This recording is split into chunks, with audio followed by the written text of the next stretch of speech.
So what you've got here is the simple circuit with the controlled source, and of course the independent source. And you actually have an expression for whatever we wanted to find, a current in a capacitor. Okay, so the expression is given. You just have to show how to calculate it. Okay, so try to make your life much easier. In the good old days, we didn't give students the final answer in the exam.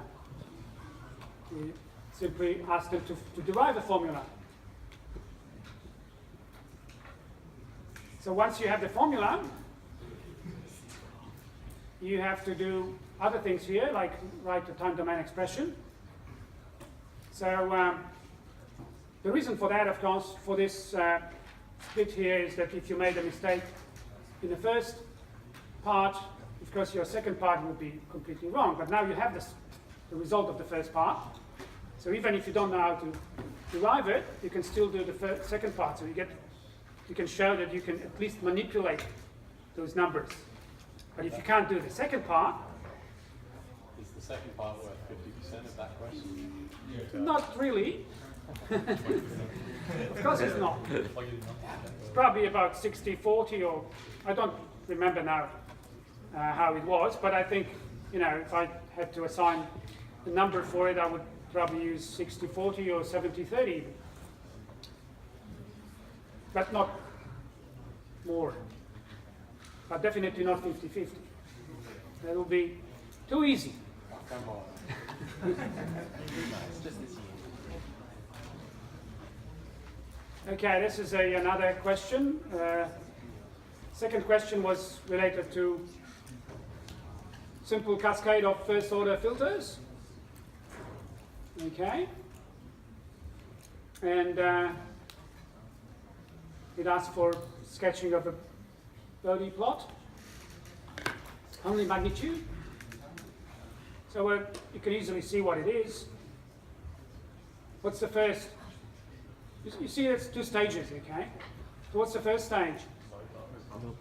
The low pass filter, okay? What's the second stage? High pass. So if the numbers are correct, what you will get? The band pass, okay? And the numbers are definitely correct, I'm pretty sure. So you will get a nice band pass filter. And so drawing those asymptotes is really easy. You can do it even without calculating anything, and then simply find the values of breakpoints. And you know the slopes, they will be 20 dBs per decade. So it's really almost trivial. However, the second part is to redesign the filter to minimize the number of components, because as you can guess, you can do the same thing with one op-amp. Okay? And the trick is to actually put that capacitor here and get rid of the first stage. So you have high pass first and then low pass in the second part. So, and the next part is to actually show that the magnitude response will be the same. So it requires to actually write down the characteristic or transfer function of both. So again, it's not a big deal, because remember, transfer function of cascaded blocks is the product of the transfer functions of each block. So if you can write the transfer function of the first one and second one, you get the response just by multiplying these two.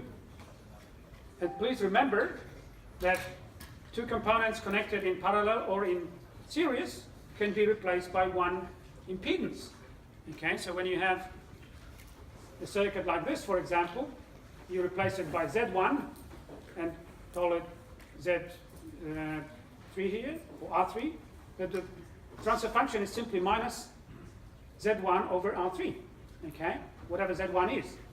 Then you put it in, you put some expression in it, you get the function, the actual total expression. But it's the most important thing is to see the topology.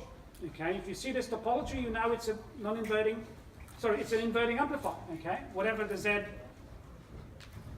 feedback here is. So you can apply the general formula. You don't have to derive it.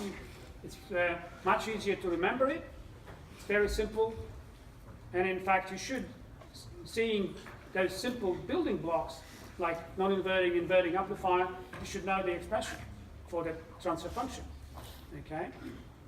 We introduce it with resistors, so you may remember it as minus R1 over R3, but it's nothing to extend it to Z.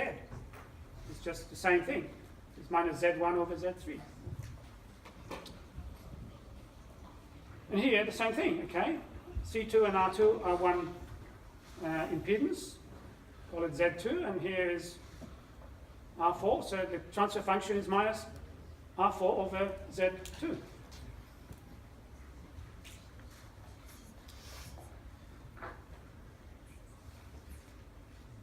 Sometimes I use directly stuff that you've seen in the WebTutor. So this is exactly the WebTutor taken from WebTutor, as you can easily see. And again, I gave you the equation, okay? And I also gave you the expressions for alpha and omega 0 squared. Now all you have to do is derive it, which you are supposed to do to be able to do if you've done the WebTutor.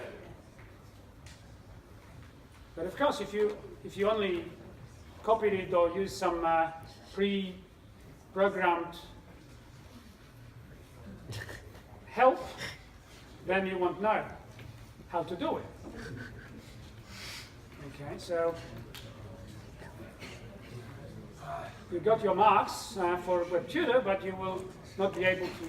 You would not be able to solve this problem during the exam.